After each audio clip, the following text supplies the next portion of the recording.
Bienvenue dans cet épisode des Casa Alma. Je suis Elena et aujourd'hui, on va parler de quelque chose que tu utilises chaque jour sans vraiment le comprendre. C'est ta structure. Âme, esprit, ego, corps, conscience. Tu as sûrement déjà entendu ces mots, même probablement 1000 fois. Mais est-ce que tu sais vraiment ce qu'ils veulent dire? Est-ce que tu sais qui fait quoi et qui est qui? Et surtout, où toi tu te situes dans tout ça? Parce que si tu ne connais pas ta propre structure, tu ne peux pas la piloter. Tu vis donc en mode automatique par défaut. Alors aujourd'hui, on pose les bases, cliniquement et concrètement. Il n'y aura pas de flou spirituel, pas de concept vague, juste voilà ce que tu es, voilà comment ça fonctionne. Allez, c'est parti.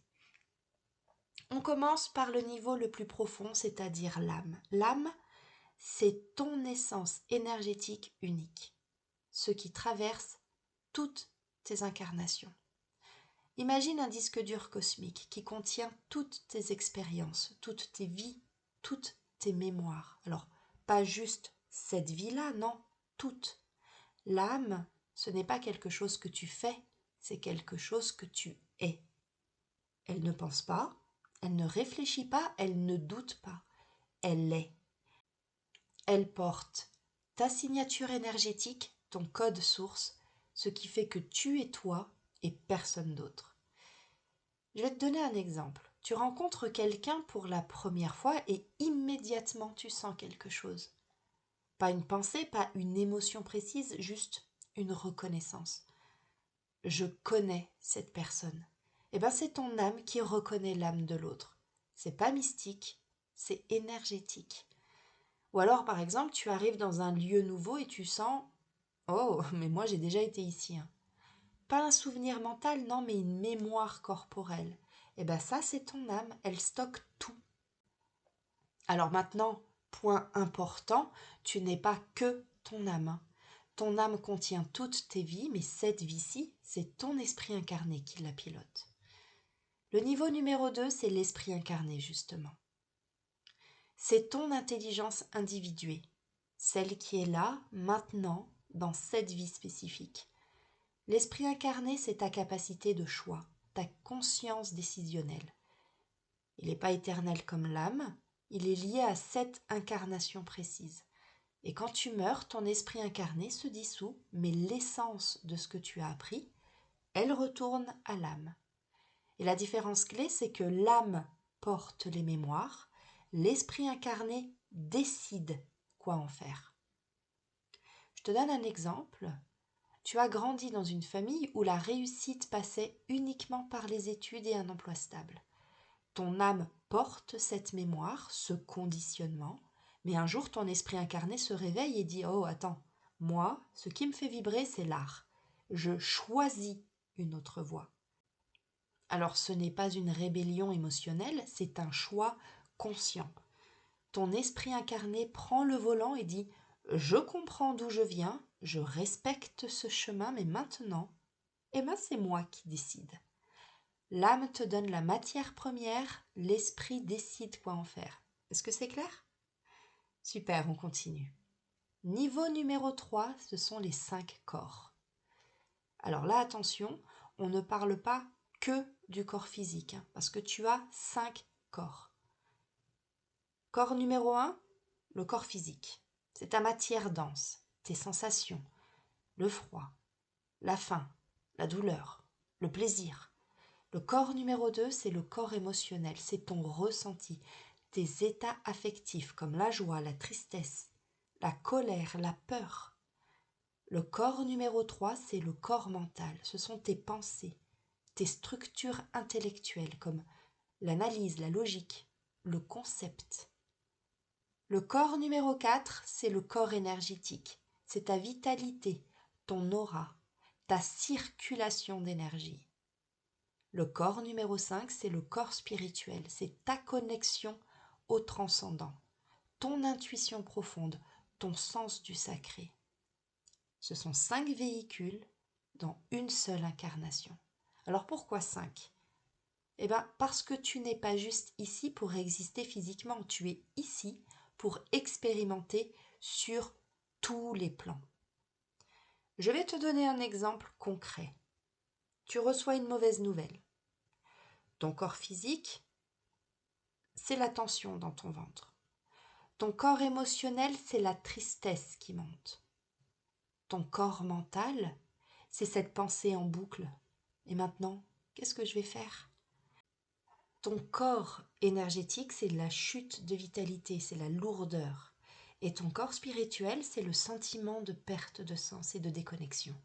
Est-ce que tu vois? 5 réactions, 5 corps. Et le problème, c'est que la plupart des gens ne vivent que dans un ou deux corps. Soit ils sont hyper cérébraux, donc le corps mental uniquement, soit ils sont ultra émotionnels, donc le corps émotionnel uniquement. Mais pour être équilibré, tu dois habiter tes 5 corps. Tu dois être conscient de chacun et présent dans chacun. On va voir comment dans un instant. On va parler maintenant de quelque chose qu'on adore diaboliser. L'ego. Ah, ton ego est trop fort. Tu dois tuer ton ego. C'est ton ego qui parle.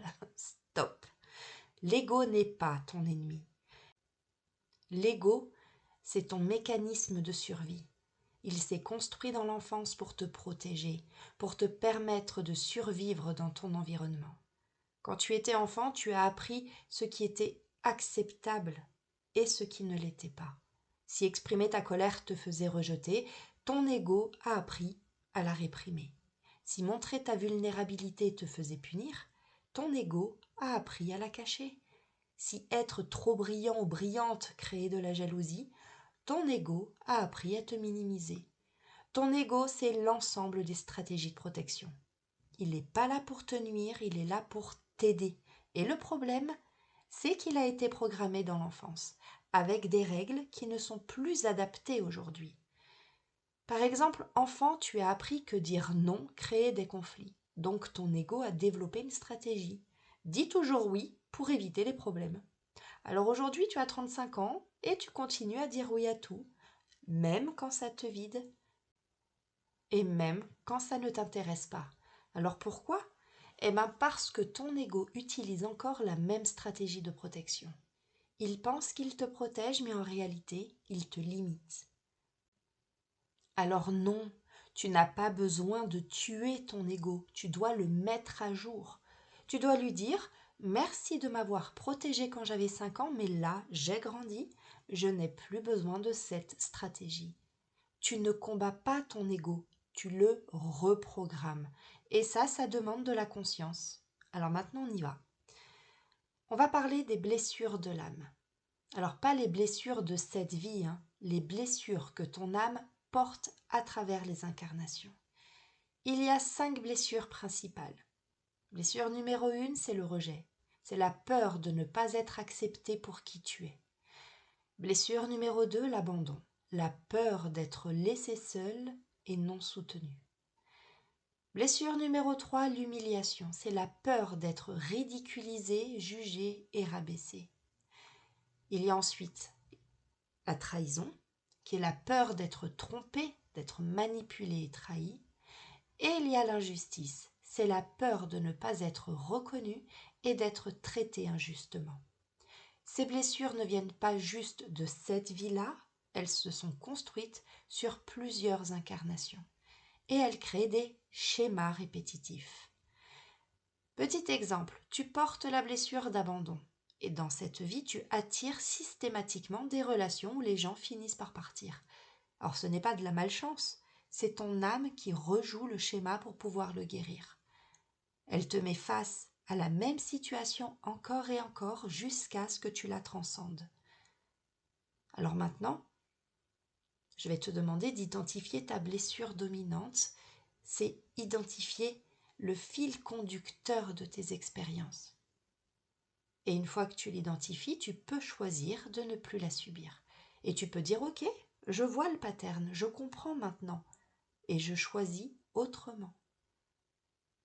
Et en tout cas, si tu souhaites le faire, si tu ne sais pas comment le faire, eh ben, on approfondit tout ça dans la version premium que je propose. Maintenant, on va arriver au cœur, c'est-à-dire la conscience. Alors, ce n'est pas un niveau comme les autres, c'est ce qui observe tous les niveaux. Tu as une âme, tu as un esprit incarné, tu as 5 corps, tu as un ego, mais tu es la conscience qui perçoit tout ça. Je te donne un exemple très simple. En ce moment, tu as des pensées. Mais qui remarque que tu as des pensées? Ce n'est pas tes pensées elles-mêmes, c'est quelque chose derrière les pensées. Ça, c'est la conscience, l'observatrice.